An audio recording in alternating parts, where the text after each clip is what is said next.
Happy holidays. It's early. I know everybody's getting ready to get their Thanksgiving on, their Christmas shopping, all that good stuff. And I just want to welcome everybody out there, not just in the States listening, but also overseas. All my beautiful, beautiful cast of characters from all over the universe. This morning and this afternoon, our guests, I've been doing a little homework on this young lady. And, just really, really inspired and impressed by everything that she has accomplished and will continue to accomplish. And, let me tell you something before I put Lauren Lake on. And Lauren Lake, she is the presiding judge for the syndicated show called Paternity Court. And we're going to talk a little bit about that in a second. And just for all you people out there listening, I mean, as far as just being empowered and inspired as a man inspired by women, strong women out there doing real business and doing a lot of different things. She is definitely doing a lot of stuff with women and entertainment. She has the network WEEN, which promotes the positive portrayal of women in the entertainment and society. Of course, she's a licensed attorney, TV host, relationship expert. I mean, she's been on that mountaintop, and she will continue to stay on that mountaintop. And I want to welcome the beautiful, the talented, the hard-working Lauren Lake to the AM Afternoon Buzz. What's up, sweetie? Well, hello. Thanks for having me. I'm glad you're here. And thanks for taking the time out. And yeah, I mean, I'm looking at you, and I'm appreciating just the hard work that you're actually continuing to put in, and we're going to go ahead and start off with just everything as far as the paternity court and how this has caught on to the nation for the most part. I mean, not just it being on 140 stations, but a lot of people are actually talking about just everything that is. So how was that approach to you, and what made you take this on? Well, the executive producer and creator of the show, David Armour, reached out to me and said he had an idea to bring a legal angle to issues regarding paternity. And he said, the first thing he said was, I have a show idea called Paternity Court, and I think you'd be perfect as judge. And I'll be very honest, the first thing out of my mouth was, well, you need to tell me more, because we all know how paternity has been dealt with thus far. Right. And even though people enjoy it, my 20-something, year career as an attorney, life coach, motivational speaker has been all about empowerment. And I really was not interested in being a part of any project that didn't surround itself with, around the issue of empowerment and helping people be better. Right. So when he began to explain to me that he felt like there was a way this had not been done, and he was very interested in figuring out how to empower families that are affected with issues regarding paternity, secrets, shame, I became very intrigued, and I said to myself, you know what? This does sound like an area where people need and truly want to be empowered, and that the audience at large could relate to. And it's been just that. I believe that's why the show has been so successful and has, had such amazing ratings, is because people are relating to the issues we address on the show, whether it's relationships, family, second chances, secrets, ridding yourself of shame, trying to figure out how to walk in your truth, living your life in an authentic way. There's just so many issues that play out in addition to the DNA issue that has resonated with audiences. I think with a show like this, and just basically the perspective of so many people out there, and just from comments, and we see it viral all the time. I think a show like this is important because, like you said, I mean the secrets, and it's deeper than just someone's hiding their paternity, like someone is not the father or someone is the father, and the aftermath to that. Because I know now you're dealing with a lot of men that's just now becoming dads, even though they kind of knew they probably would be. Now it's reality, and a lot of people really they don't understand the fact that once it hits a guy, as far as them being a father, or even a woman for that matter, knowing exactly what's going on with their child and the parents and all that good stuff, it's a soul searching kind of event, though, right?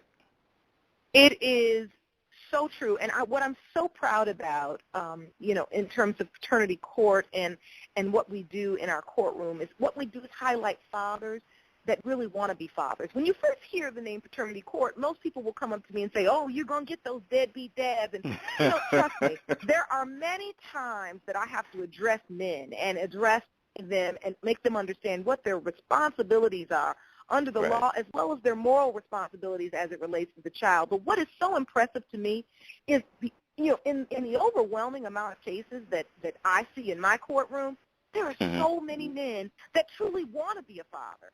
They want to be a good father. They may not know how, or they may not just be sure whether or not a child is theirs. And sometimes that denial can affect the way that they treat the child, the way that they connect with the child, and the way that they commit to the responsibility. And that's why what we do in our courtroom is so important, is because we alleviate that doubt. And then the denial, there's no way you can even live in that denial anymore. You have to own up to your responsibility if that's in fact what you say you want to do, because now you know the truth.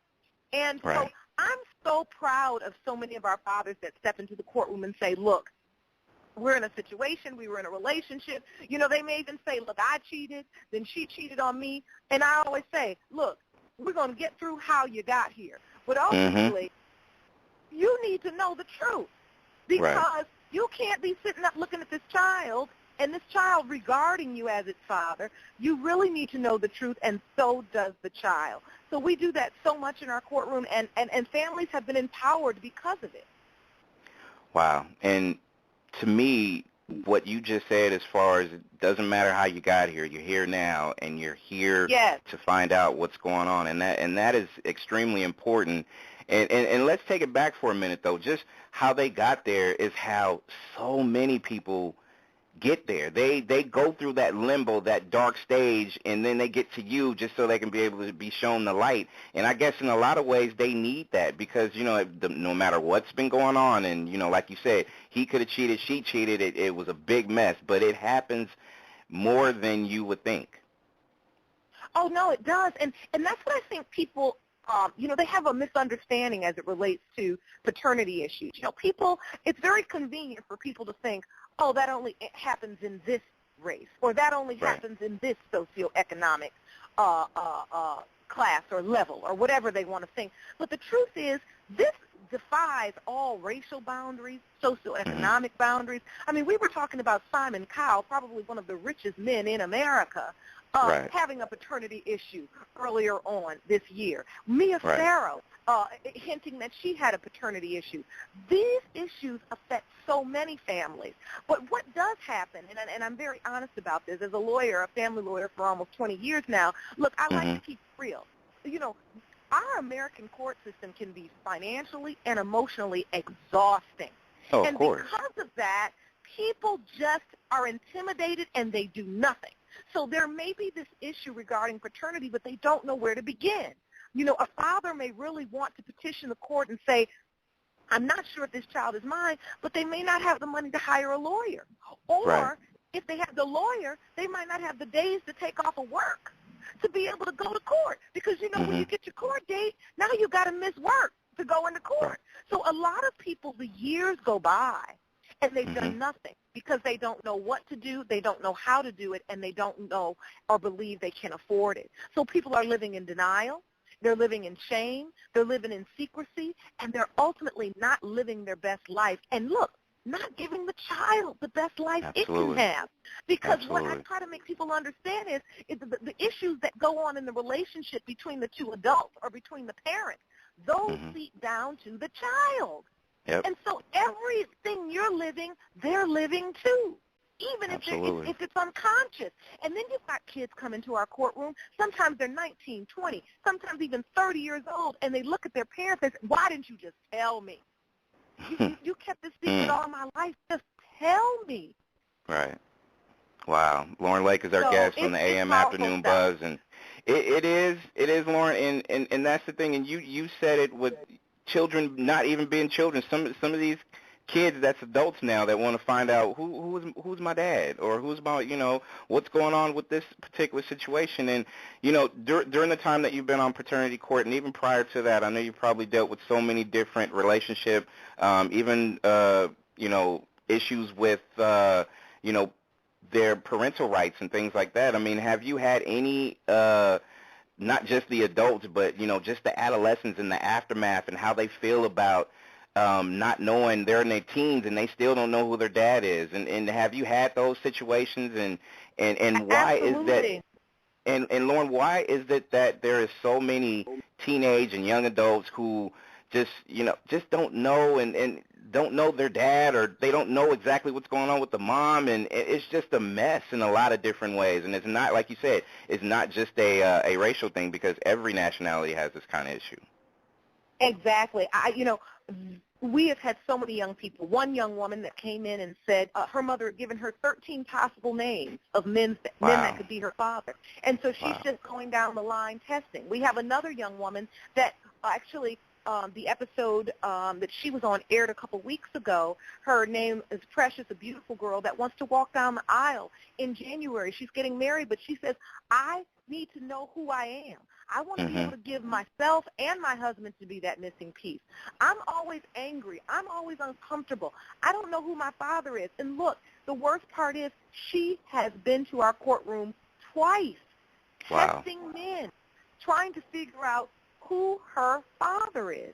And, you look at these young people and you feel for them, because ultimately this is about finding your missing piece in life. Some of us take for granted that we know who our parents are, or even we have relationships with them. And we can never forget that there are some people in this country, in this world, they don't have that piece, and they're missing it, and they know they're missing it. And look, and I say this all the time, even when I give them that DNA result and that missing piece is now on the table, it's just like having a puzzle where you may have all the pieces. Now you don't know how to put it back together. So our show is not just about, our paternity court is not just about, look, here's your aha moment of are you or are you not the father, or is this not your father. The bigger aha moment in our courtroom is we have now we have delivered you the truth you were seeking.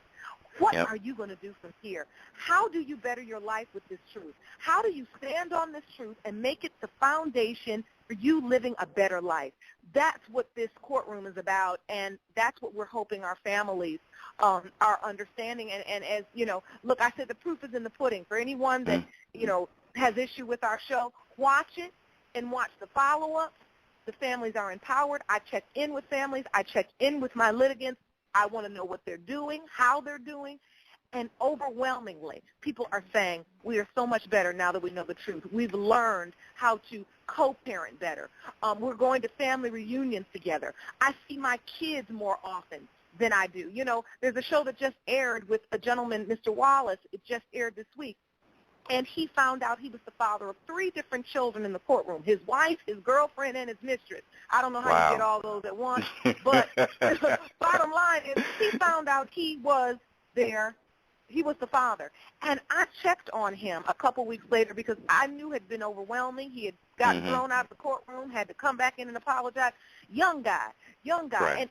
And he said, you never believe what I'm doing, Judge Lake. I said, what? He says, I got all my kids. He had them all. He was visiting with them all. And, I know that's right. For him being in paternity court, that might not be a possibility. So I say to people all the time, I'm so pleased with this courtroom and this show, because about 20 or 18 years from now, there are going to be a lot of fathers at some kids' high school graduations that would not have been there but for paternity court, and I'm so pleased about it. And that you hit the nail on the head, and I just really feel, as far as just, the effort that paternity court and yourself, of course, Judge Lake, being involved in this is important. And also I wanted to ask you about the aftermath for, it could be guys in general that knew that they were parents or they were a dad to a child, and years later they find out that they were not the father to these people, and the emotional outcome of that. So if you can, just, some of the experience that you've dealt with the aftermath of that, because to me, and I have an 11-year-old daughter, if I find out years later she's not my child, I would be an emotional wreck. Well, I have unfortunately had to deliver that news more often than I want to. and it's devastating. And the truth is life is, life is not an absolute. The truth is absolute, but life is not absolute in the sense that everyone has to figure out what will work for them. And there have been times in our courtroom when I have unfortunately had to deliver the news that this man is not this child's biological father, and they say to me wholeheartedly, it doesn't matter to me. I love this child. I'm going to still be a part of this child's life, and I'm not going anywhere. There are other times when people say, if I find out this baby isn't mine, I want out. And there's sometimes when people say, and I want my child support back I've been paying. And there's sometimes when people say, I'm not sure whether or not I, am able to go forward in this relationship. Like, I don't know. I can't give you an answer today. So I say all that to say there are no promises. There are no set ways these things end up. But what I do know is that the truth is the starting point.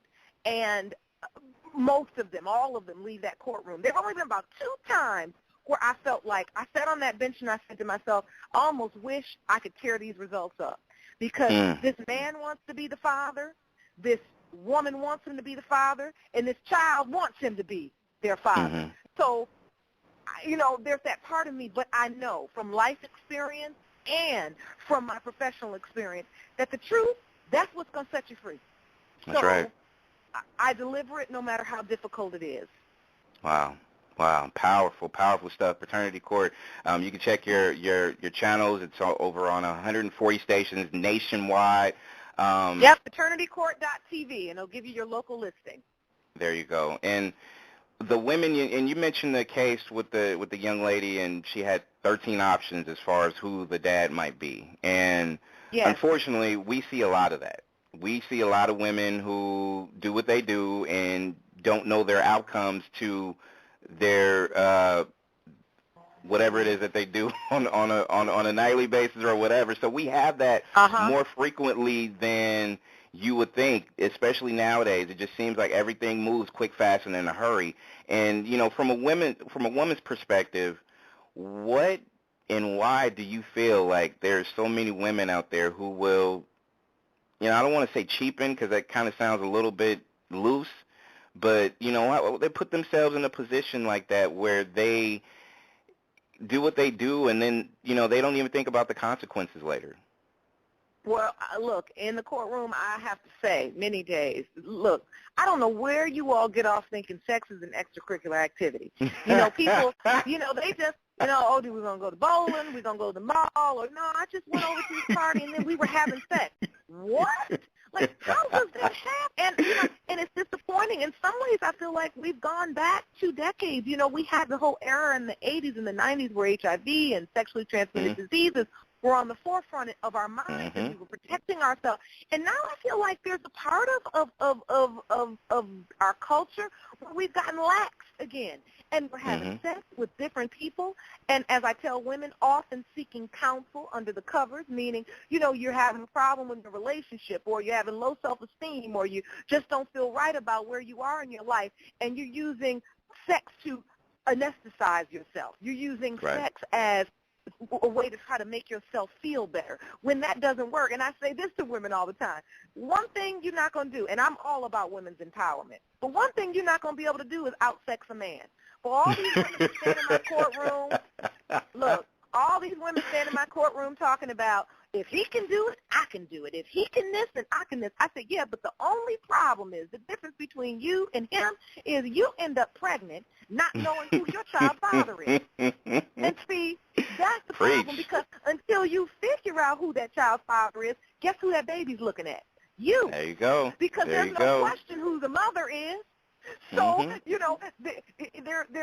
there's just so many times when I have to empower young women and look, older women for that fact, that we have to do better and be better. And if we really keep it, 100, as they say, so many of these paternity issues that we see in our courtroom, a lot of them are because the woman lied. It's not the man. So now you see this, this situation where we run around and so loosely talk about men. Oh, he's a deadbeat. Oh, he doesn't take care of his child. Oh, he's not committed.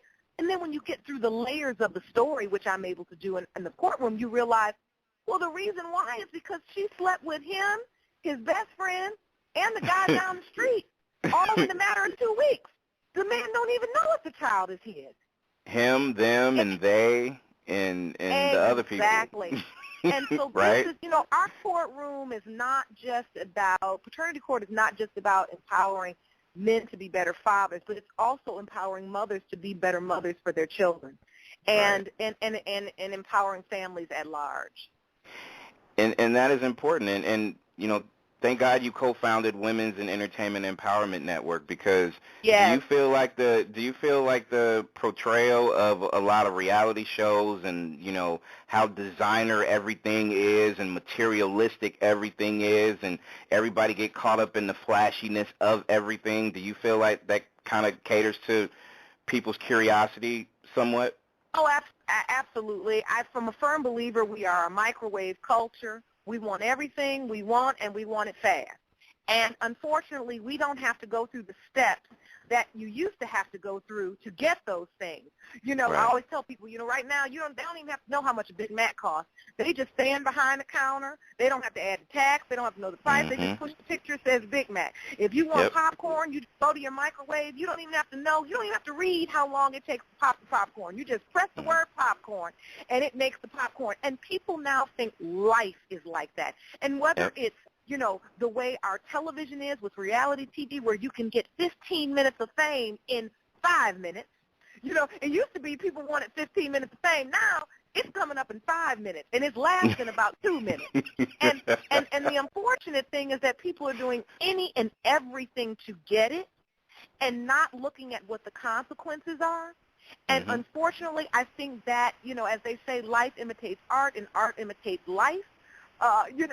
I think a lot of what we see played out in television, our young girls are subscribing to those modes of operation, and they're not understanding that many of those reality shows, most of them are scripted and very produced.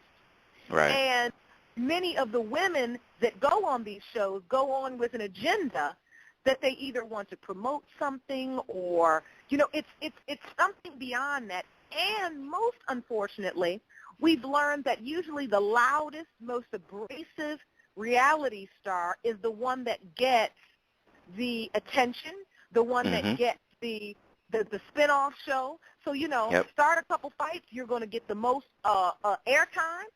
Yep. And it's for our young girls, they're not able to separate entertainment from real life. And I think those are tools. And look, it all goes back to family. And that's why, I'm so big about empowering families. Because, it used to be back in the day, I'm telling my age, but I remember when I was younger, my parents might listen to a Richard Pryor album or something. And, ooh, we would be dying to hear what that Richard Pryor album said. But there was a time when you were a kid, you weren't allowed. You had to go upstairs, and whether you were trying to peek your head down and try to hear what you could hear, But the point is parents knew when you were emotionally ready for something and when you weren't. And I think nowadays we have a lot of families where the TV's just on all day long. It's babysitting our children. And parents aren't paying even attention that, I might be watching this show, and I'm an adult, and I know that after it's over, I'm going to be able to call my girlfriend and go, ooh, didn't she act a fool? Ooh, wasn't that so funny? And it may not affect me, but how is it affecting my 12 or 13-year-old daughter that's sitting next to me watching? Yep. That's the question. That's right. And that's the thing that I feel like we need to let these young adults know, because what you're watching, your children are paying attention to it because they're sitting right next to you, like you said. And it's amazing that you get some parents who just really don't care if, okay, I'm watching it, but I don't really care if my child is. And to me, that's not right. That's not right at all. And I've asked this question, Judge, like plenty of times on my shows before. Do you feel like they should take that reality show name and just put it in there as improv? Like, to me, if people look at it as, because you know how people like labels, right? They look at reality show, ooh, reality show, right? But it's more improv than anything else. So calling it improv, people will probably not tune in like they should, or like, oh, improv, what does that mean? But we all know what that is. I mean, it's definitely not reality, and they shouldn't call it as that. Yeah, and I think, television and entertainment, it's a business. And so you coin a phrase, and people begin to use that phrase. Mm-hmm. And even though the phrase doesn't necessarily represent exactly what it is, it's the name they've given it for the purposes they need to sell it, to make people watch it, and, to keep business going. And I think, and that's where it goes back to, like I said, we now, in our culture, I think, because we are so, I would just say, devoid of some of our past values. The TV is like our friends. You know what I'm saying? They're like, we feel like we're hanging out with them. People say, oh, this person's like a friend in my head or whatever, and it's like, well, no, you're really not their friend. And I hope you understand that it really is just in your head. And they are doing a job to entertain whomever it is watching the show. And some of these people get done shooting these shows and go back to their lives, and you'd be surprised how boring they are. You know what I mean? Like, they are shows. And I think that's what our young people have to understand most, is whereas, we used to save up and go to a movie, or look, for people as old as me, I remember when TV used to go off, okay? And now you got me on here really telling my age. But I remember when TV used to go off at night, honey. That meant it's done. It's a wrap. It's time for you to go to bed. It's time for you to think about other things. But now in our society, it's on 24 hours a day, 500 channels. And look, trust me, I believe that television, and look, even with Fraternity Court, I believe television can do some powerful things. However, I do believe it can be as equally as destructive when you're not able to truly evaluate what you're watching and why you're watching it.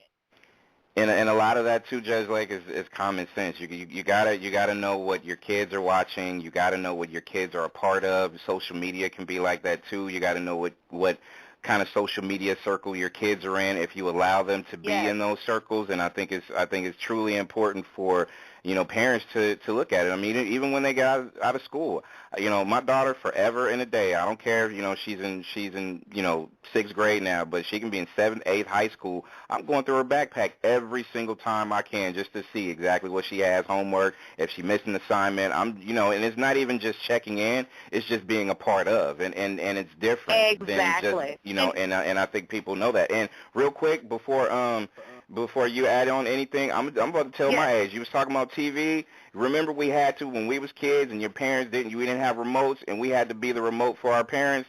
That's a throwback, right? That's a throwback. Yeah, so I just wanted to throw that out there. You're not telling your age, girl. I know. What? I know. What? Turn the channel to this, turn the channel to that. So, look, the times have definitely changed, and look, in some ways for the better, but there are some things we have left behind that I feel like, that are invaluable. But I will say this. You do have to meet. I'm a firm believer in meeting people where they are. I'm not that techie. Everybody that knows me knows I struggle on Twitter and Facebook. I try to be on there. I forget. It's like I'm just not of that generation, and they laugh at me. But I'm a believer that you have to meet people where they are, and our young people are. They're inundated with media, with social media, with television, messaging from all sorts of places, and you've got to be aware of that. And even in Fraternity Court, I say to people all the time, tell me how you got here so I can meet you exactly where you are. Because why would I sit on this bench and just simply judge you from a place of, oh, I'm so perfect, I've never made a mistake, how could you end up here? No, I want to know how you ended up here, but I'm going to be very honest with you. I have also made mistakes in life. We have all lived lives where we have not done or fallen short of the mark that we aimed for. No doubt. And yet it's about picking up, starting over, beginning again, and figuring that out. And so ultimately I feel like whether it's reality TV or social media and all of these things we say to our young people, oh, be careful of, because in the old days we didn't have that. The truth is those same vehicles can be used for good. And I love that about Fraternity Court because, look, we already knew people had an interest in fraternity. That's a given. There's shows every day that do fraternity. But what we're able to do is do it responsibly And look, it's no less raw and it's no less real. Our people are real, the stories are real, and the stories are raw. However, right. we're able to do it responsibly by using the law and making people understand that this is a person, this is a living, breathing little person that you are responsible for legally and morally. And I'm so pleased because, the creators of the show allowed me to do that. That's right. And Judge Lauren Lake presides over the show Paternity Court. You can check out paternitycourt.tv to get all information regarding all shows. And a couple of quick questions before we let you go is, you've had a good career singing background for different artists like Jay-Z, Mary J. Blige, and others. And are you still singing? Is that still something that you do? I know you're a busy woman. You do 50 million. You have 50 million jobs, right, Judge Lake? So are you still singing, though? I do. Well, I'll tell you that I sing all the time, but while Paternity Court is in session, I'm mostly singing in the shower. However, I am working on an inspirational CD that I'm going to have out shortly. And music is a love of mine. It is yet another way to empower people through lyrics and music. So I'll always have that as a piece of my heart. But yes, I had a very fun, wonderful career as a background singer. And, I've always just believed in living life limitlessly and having a multifaceted life. We're multifaceted individuals. So, I can practice law and then go sing in the evenings. And that's what I try to encourage people to do every day. Live out all of your dreams. Anything that you're dreaming, live it out. You might be an accountant, but you make a mean cookie. Well, put those cookies up for sale and start a business. That's right. That's right. That's right. Let me ask you this because, like I said, I've watched you and did my homework on you and very inspired by you being the kind of woman that you are. I mean, I think a lot of us out there and the listeners listening, I know they hear you and they hear the passion from which you speak. And, I think everybody out there, you should definitely soak up this game that Judge Lake has given us. And, as a woman to other women and even to us guys that gets inspired by women, why is it that you are able to put your hands in so many different cookie jars and make the most out of everything, and it's hard for just that particular woman to be able to get to first base, I guess you can say? Because it's called action. I say to people all the time, you can believe it, wish it, hope it, pray for it. And, people always say to me, I'm just waiting on the Lord to bless me. No, you're already blessed. You ain't waiting on the Lord's waiting on you to get up out the bed, to get off the couch, and believe it and act like you believe it. Walk in faith. I say to people all of the time, I look at myself every day and I say, why be ordinary when extraordinary is an option? Why? Why? And I say it and I mean it. In everything I say, what would the extraordinary person do? What is the extraordinary thing to do? What is the extraordinary opportunity in this? What is the extraordinary lesson in this?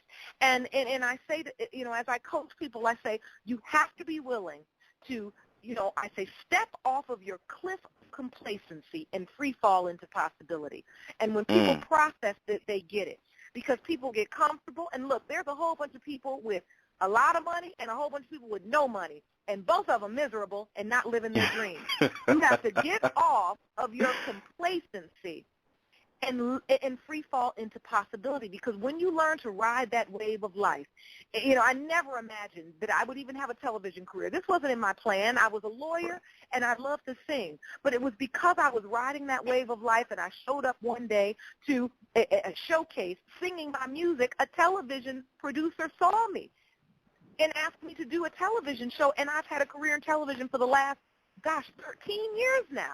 It's about riding the wave of life, showing up and showing out, meaning living your life to the fullest, putting your best foot forward, and believing that anything is possible.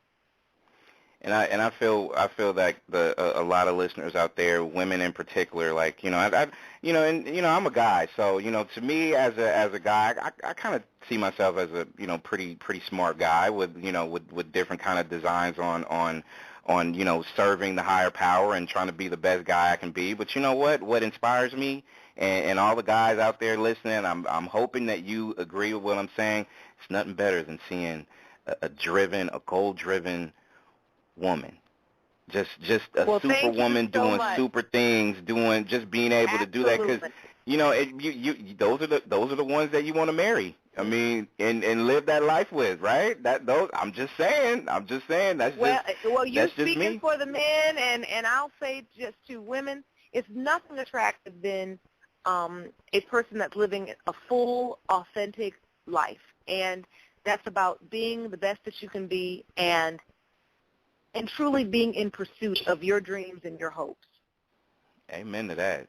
Amen to that. Judge Lake, you said you're not big on social media, but I know you have something that you can give the listeners out there, right? Twitter, Facebook, I do. etc. They taught me that. So you can find me at Lauren Lake ENT. That's for Lauren Lake Enterprises on Facebook, Twitter, and Instagram. And for Paternity Court, on Instagram, we're at Paternity Court TV. And on Facebook and Twitter, we're at Paternity Court. We'd love for you to keep in touch with us, keep the dialogue going, and we will be empowering each other together. Absolutely. And not only happy holidays to you, but also thank you for hanging out with me. And please don't be a stranger. Anytime that you want to come in, do some promotional things, and just let these listeners out here just, give them some real genuine game. You are welcome to come anytime, sweetheart. Well, thank you so much, and please tell everyone to keep watching, and we appreciate their support. Jez Lauren Lake on the AM Afternoon Buzz. Thank you, dear. Thank you. Bye-bye.